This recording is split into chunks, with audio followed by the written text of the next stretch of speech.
ولی بازم نتونستن هیچی رو پیدا بکنن که فردا امکان رد قاطع و مفتضح شدن بیشترش وجود نداشته باشه. ولی علایها دارن به این سیستم ادامه میدن. ما معتقدیم که نیاز داریم استدلال کنیم و منطق خودمون ارائه بدیم برای جامعه.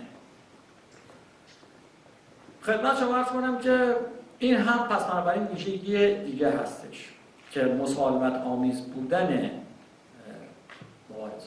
و چون مبارزه ما یک مبارزه مسالمت آمیز هست، بدون هیچ گونه تردید و بدون هیچ گونه تعارف، بدون هیچ گونه خجالت، خیلی سریع و روشن، مبارزه ما در چارچوب قانون اساسی.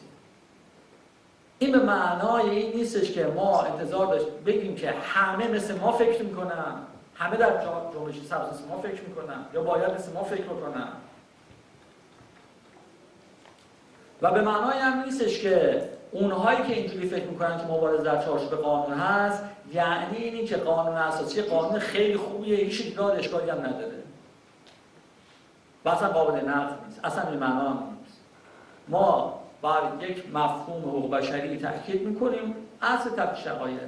ما با اعتقادات کسی کار نداریم. در هر کشوری یک حکومتی وجود داره، یک قانون اساسی وضع شده. این قانون اساسی هم در زمان خودش به رأی مردم گذاشته شده. شما میتونید بگید آقا مردم اشتباه کردن، نباید بهش رأی بدن. بسیار خوب، درست. ولی اگر که صندوق رأی قبول داریم ما در رأی بدن. حالا این فعلا مبنای کار ما هست. یک جمهوری اسلامی هست. یک بخش مهمیش موازین مربوط به جمهوریت و حق تعیین سرنوشت و حقوق بنیادین هست که اینه هیچ کسی نمیتونه نفیش بکنه. بله در کنار اون لایه دیگه هم وجود داره، بحث شرعی، بحث رهبری و غیره. ما هیچ یک از دو تیکه قانون اساسی رو نادیده نمیگیریم، نفی نمیکنیم. اگر حتی بهش نقد داشته باشیم اونو انکار نمیکنیم. اما معتقدیم که این قانون اساسی یک مجموعه هست و اینطوری نیستش که یک سری مواد پاره پاره با همدیگه با چند تا ریسمون نازک نامرئی وضع شده باشن. یه سیستم باید تشکیل بده. میگه جمهوریت مبناش حق تعیین سرنوشت مردمه. علی‌رغم این که بنده به عنوان یک حقوقدان معتقدم که قانون اساسی دارای نهادهایی است که در اونها توزیع قدرت، رابطه قدرت، نحوه نظارت و همچنین تشکیلات به خوبی دیده نشده و ایرادات مهم داره و حقوق بنیادین شهروندان به ترتیبی که میباید تضمین نشده، ولی اعتقاد دارم با عملکرد با تفسیر علمی قابل قبول برای هر حقوقدان ابتدایی در دنیا و یک عملکرد مناسب ما به سطحی از رضایتمندی در اعمال دموکراسی میرسیم که میتونه قدم اول باشه و انشالله بعد از اون مردم هم میتوانند نسبت به اون قانون اساسی که تصویب کردن و رأی دادن و اعتبارش بنابر رأی خودمون هست هر نظری داشته باشن. این نیست که قانون اساسی یک زمانی تصویب شده پس بنابراین تا ابدالعمر رعایت بمونه. اینطور نیست. هر زمان که مردم خواستن تغییر پیدا بکنه طرق دموکراتیک که باید دولت در اختیارشون قرار بده.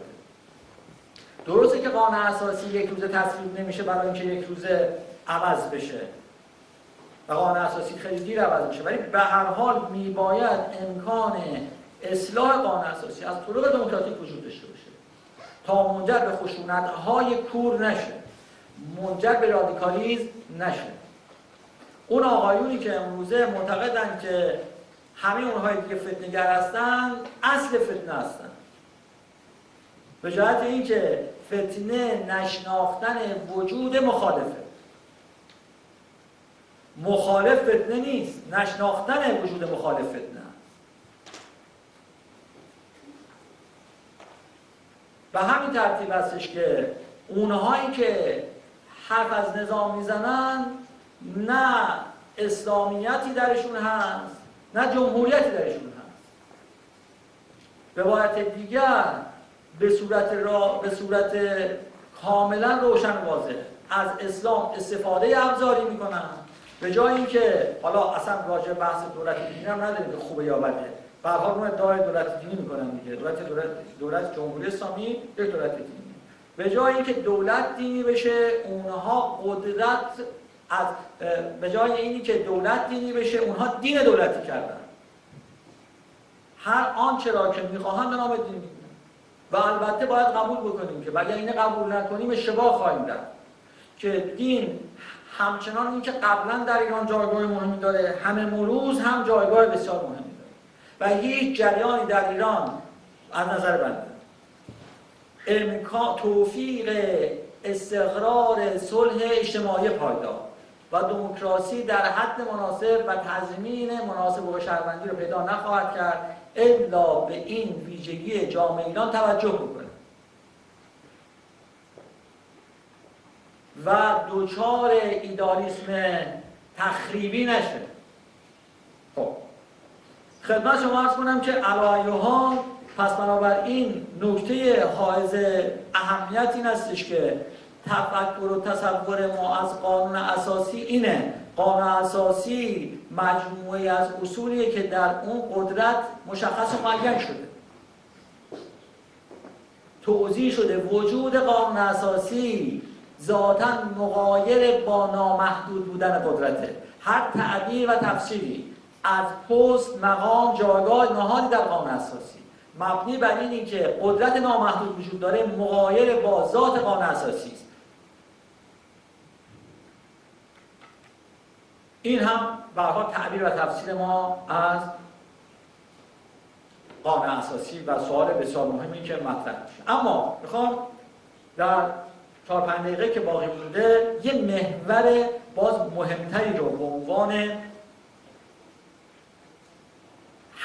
فصل مشترک جنبش پیشنهاد بدم و مطرح کنم و فکر کنم اینطور هست. به نظر من میرسه که جنبش نمیتواند موفق باشه الا اینی که بر اشتراکات حد اقلی استوار باشه. ما نباید به دنبال اشتراکات حد اکثری بگردیم. از شعار دادن‌های رادیکال و تند و اینها هم باید بگذریم. یعنی ما نگذریم مردم میگذرن. کم کم گذشتم. جمع‌های کوچک خودمون رو با بدنه اجتماعی اشتباه نگیریم و تا هنگامی که با اونا پیوند نخوریم هیچ کار نمیتونیم بکنیم. و همه اونایی که تجربه سیاسی داشتن در 30 سال گذشته دیدن که هیچ نمی‌کنه. این یادمون نره. به نظر من نمیرسه که آنچه که خوشبختانه امروزه مورد اتفاق نظر هست جایگاه حقوق بشر در مجموعه جنبش سبز. به عبارت دیگر میتونیم ادعا بکنیم که مجموعه جنبش سبز با تمام تنوع‌هایی که داره بر موازین حقوق بشر تأکید مؤکدی داره و اون رو رکن اساسی و بنیادین جنبش می‌دونیم. یکی از ارکان اساسی جنبش حقوق بشر و این نقطه قوت حقوق بشر هم در همان بعد جهانیش هست.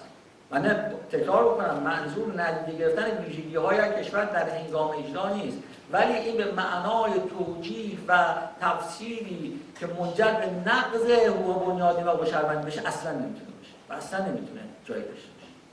نقطه قوت و باید به این کار بشه. ما باید همه به حقوق بشر پایبند باشیم و یادمون باشه حقوق بشر برای حمایت از دوستان و همپالشیان و همحزبیان و اونایی که با ما تو قدرت هستن نیسته. حقوق بشر دقیقاً برای رعایت اونایی هستن که با ما نیستن، برای حق وجود دیگران هست، برای تضمین وجودشون و اینی که با ما تفاوتی نداشته باشن. برای این هست. نکته بسیار حائز اهمیته. من فکر می‌کنم که این قدم بسیار موثر از طرف دو تا به نظر از طریق همه رهبران جنبش برداشته شده. حتی هم آقای موسوی، هم آقای خاتمی، هم آقای کردوسی به صورت سریع و روشن در این مورد اظهار نظر کردن. به هر حال حداقل دو تا کاندیدای ریاست جمهوری در دوران ریاست جمهوریشون اعلام بیانیه‌های حقوق بشر دادن.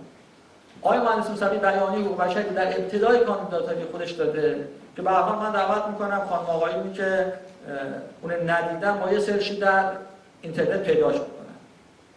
در اون به صورت مشخص و معین موضوعی در مورد ارزش‌ها و تعهداتی که برای اجراش صورت گرفته، بدون فرافکنی. اینی که یک فردی که در ایران رئیس جمهور است بخواد به اصطلاح وعده‌های ناممکن بده، مشخص و معین تعهدات خوش بیان و مهمتر از همه پذیرفتن ارزش‌های جهانی حقوق بشر است.